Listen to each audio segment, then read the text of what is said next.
naman. Bakit papaalisin mo na naman ako? Ano ba?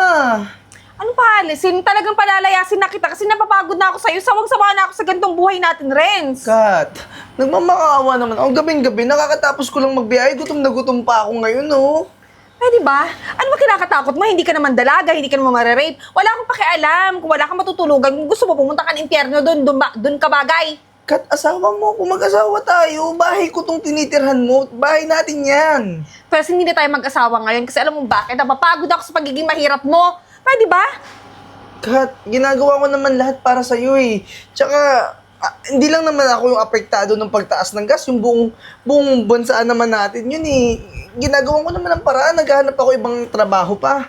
Pwes, kulang pa yung ginagawa mo. Alam mo kung ako sa'yo, dahil wala ka na matutulugan, umalis ka na, maghanap ka na ngayon. Yun ang isipin mo, pero yung pagtulog dito, hindi ka na makakabalik dahil ayoko na. Tsaka hindi na tayo mag-asawa, pwede ba? Kat, huwag mo naman ako pa. Ano ba? Anong gusto mo, tumawag pa ako ng barangay, ha? Kat, mamakaawa naman ako sa'yo. Baka pwede ipagpaliban mo muna yung galit mo sa akin. Hindi ko na naman alam ba't galit ka eh. Alam mo, Renz, hindi na ako tinatabla ng awa mo kahit anong paawa mo pa. Kaya pwede ba, umalis ka na. God, Huwag mo sige na ako na. hayaan mo pa ulit-ulit, pwede ba? Huwag ka na babalik dito, ha? Nauurot ako sa pagmumukha mo.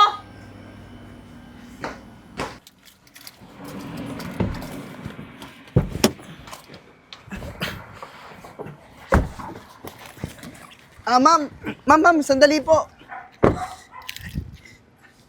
Ma'am, naiwan niyo po pala.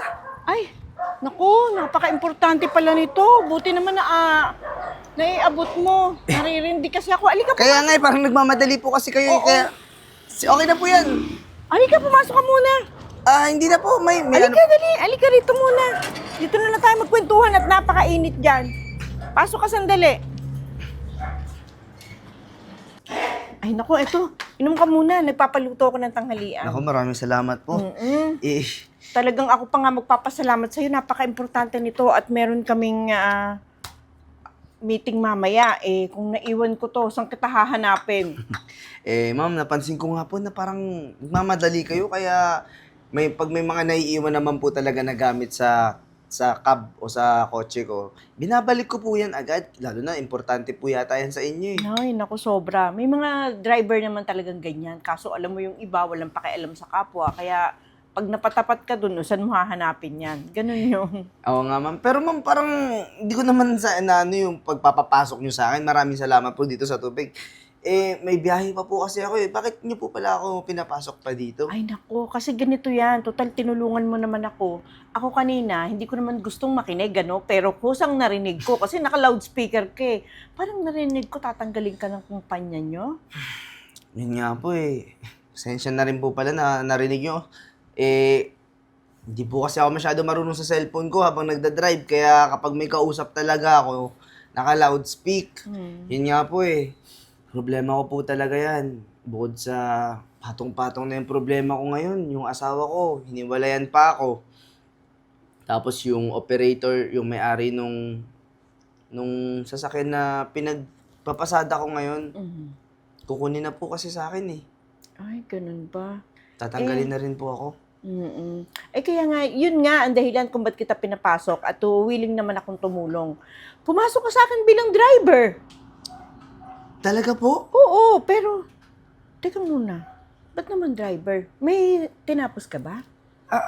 Opo, actually po ma'am, undergrad ako ng college. Pero kaya ko naman po yung mga trabaho kahit ano tungkol sa company kasi may previous history naman po ako ng mga admin eh. Ayun naman pala. Wala namang problema kung hindi ka nakatapos. Madali na yun. Pwede ka namang habang nagwo-work, tapusin mo kung ano yung gusto mong tapusin. Sa company ko na lang ikaw pumasok. Ma'am, naku, hindi ko alam kung saan ako hingi ng tulong. Hindi ko na po alam yung gusto kong masabi sa inyo. Gusto ko humingi ng pasasalamat po. Sobrang blessing niyo po talaga ngayon.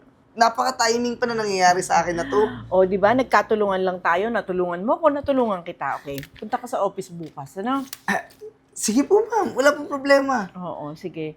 Ayun, ready na raw yung pagkain natin. Tara, kain na muna. Tapos sa umalis, bumiyahe ka na. Naku, Basta ma'am. bukas. Sige po, Sure maraming ka na salamat po. Okay. Halika.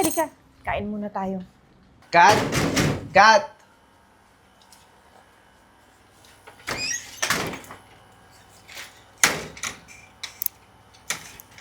babalikan ko lang sana yung Alin? mga papel. O, yan na. Yung mga NBI mo, alam ko babalikan mo yun eh. Kaya, pinagsama-sama ko na. Salamat ka nga, hindi ko sinunog eh. Teka.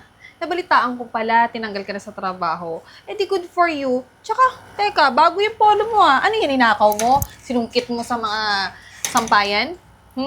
Hindi Kat, may pasero kasing tumulong sa akin. Nasa opisina ako ngayon nagtatrabaho.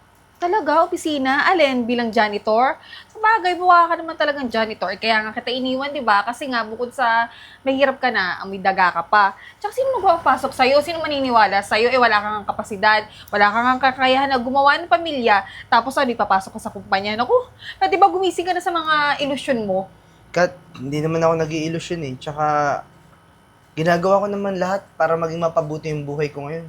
Baka ikaw, baka pwedeng balikan mo pa rin ako, Kat. Teka lang, ibinalik ko na nga sa'yo yung mga gamit mo para wala ka nang babalikan. Eh, tapos ano, makikipagbalikan ako sa'yo? Ano ako, tanga? Hindi no, hindi ako katulad mo. Ako kahit pa paano may pinag-aralan. Eh, ikaw, hindi ka na nga nakapagtapos, aanga-anga ka pa. Pwede ba? Hindi nga tayo bagay eh. Tsaka pwede ba? May bago na akong boyfriend, matangkad, mabango, pogi, hindi katulad mo, walang-wala ka doon. Kaya pwede ba?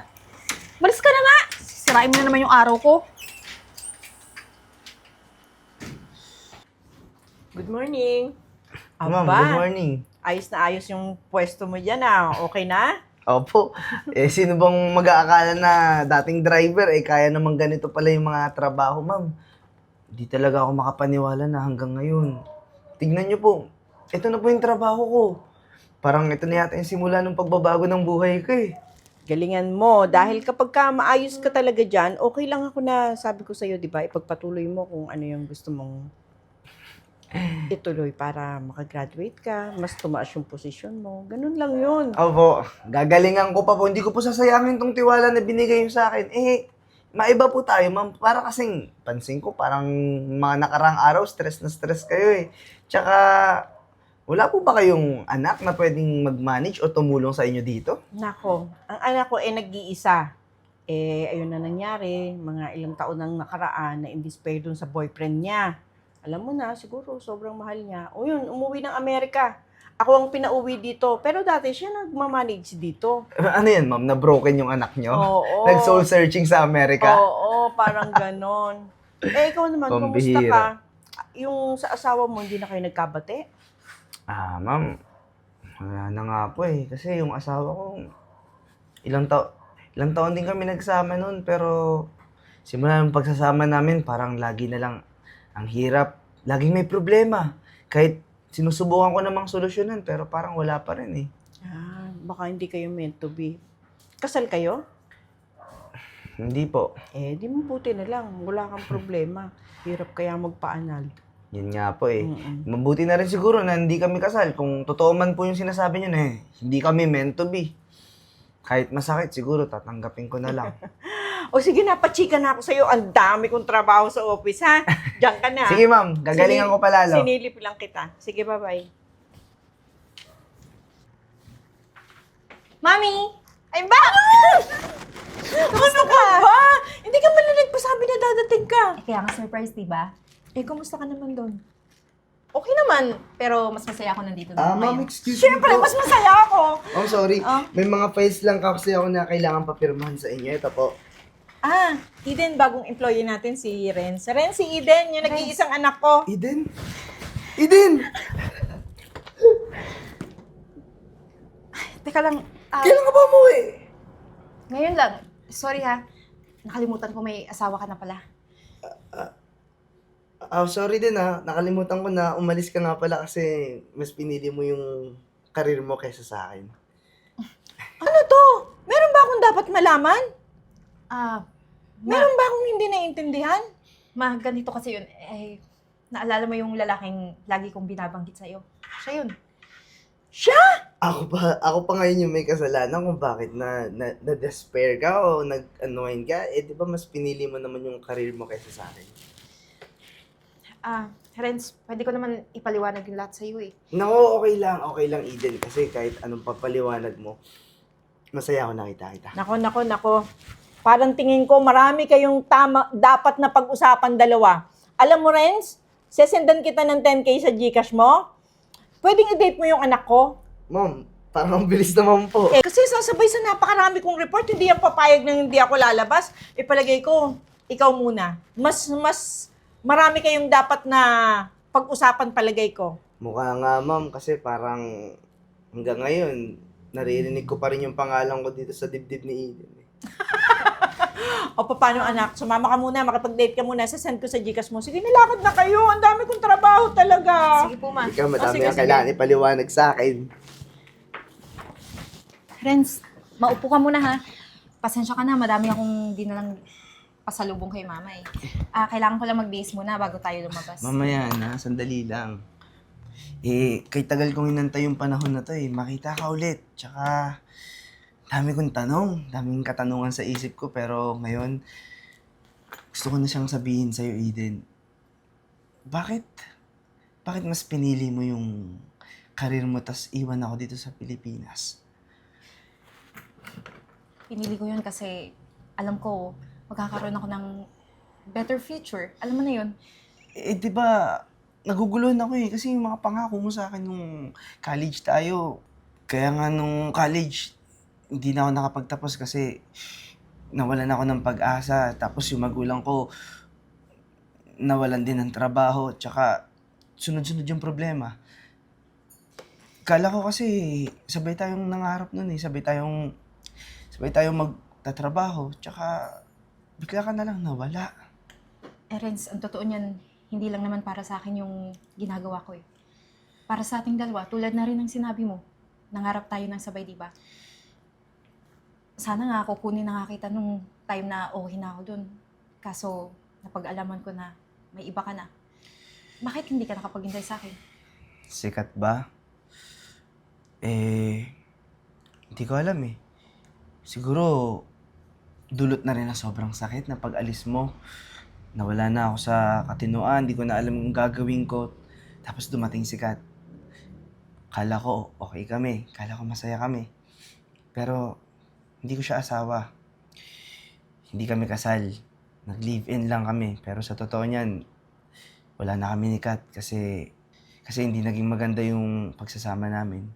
Kasi siguro, wala ako masyadong makuhang trabaho dahil wala akong narating. Pero, Eden, alam mo, ikaw lang naman talaga yung babaeng mahal ko Minahal. At siguro mamahalin. Kung bibigyan mo ko ng isa pang pagkakataon, aayusin ko yung buhay ko. Eden, kay tagal kong inantay ito. Alam mo, sa Amerika wala akong inintindi, wala akong inisip. Palagi, kundi ikaw. Hindi ko nga alam na darating yung panahon, magkikita tayo ulit Hindi ko rin alam na darating yung panahon na to, Eden. Tapos, makikita kita sa opisina kung sino pa yung taong tumulong sa akin, yung nanay mo pala. Eden, bigyan mo ko ng isa pang pagkakataon, aayusin ko lahat. Ipapakita ko sa'yo kung paano kita itatrato at paano tayo gagawa ulit ng mga pangarap natin. Oo, magsimula tayo ulit. Promise, hindi na ako aalis. Ma'am, magandang hapon po. Nakita niyo na po ba yung resume na pinasa ko? Oo. Nakita ko na sa email na sinend mo. Actually, kung ako yung tatanungin, I'm so sorry pero hindi qualified yung credentials mo. Pero don't worry. Yung HR manager pa rin yung magde-decide for you kung makakapasok ka dito o hindi. Honey. Friends? Oh. Ikaw yung nag-a-apply. Oo, ako nga. Siya ba yung sinasabi mo HR? Oo. Nabasa mo naman siguro sa email, pero double check mo ulit. Kita mo nga naman, dito pa tayo magkikita ulit, Kat. Oo, ako na yung HR manager dito. Tapos, nakita ko naman na yung resume mo na sinend sa email. Tsaka ito ngayon, dinadouble check ko lang kasi baka mamaya nagkamali ka lang ng mga nilagay mo sa email. Pero, same na same Kat, hindi kita pine-personal. Kung meron man tayong hindi pagkakaunawaan noon, nilalabas ko yun kapag dating sa trabaho. Kasi kailangan na kailangan namin ng tao ngayon. Teka lang. Hindi ka qualified. Wala kang managerial experience, wala kang anything na kailang qualifications na hinahanap namin. Eh kung wala ako sa mga criteria, eh paano ka pa? Eh hindi ka nga di ba nakapagtapos? Eh ako kahit paano nakapagtapos, tapos ngayon sasabihin mo na hindi ako qualified. Ano naman ang mukha mo, Renz? So siya si Kat. FYI, matagal na kayong hindi nakita, di ba? Itong mister ko, nakapagtapos na ng pag-aaral ng business ad. Cum laude pa nga eh. At may masteral na. So, siya yung super qualified. So, based sa pinasa mong application, hindi ka qualified. Dami na kasi nangyari, Kat. Ilang taon na yung lumipas, hindi mo na namalayan, di ba?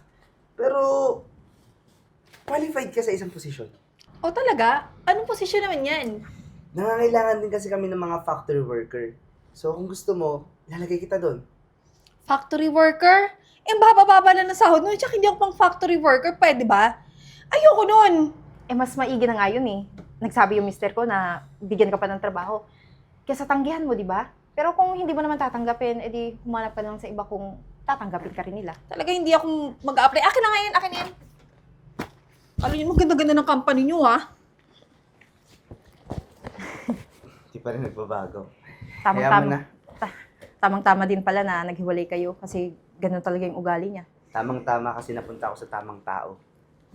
Nga pala, si mama tumawag. Eh, alam mo naman, di ba, bago pa to lumabas tong anak natin, nandito na yun. Eh, ayun, pinag-video yung lahat ng mga pasalubong niya sa atin, lalong-lalo na dito sa magiging apo niya.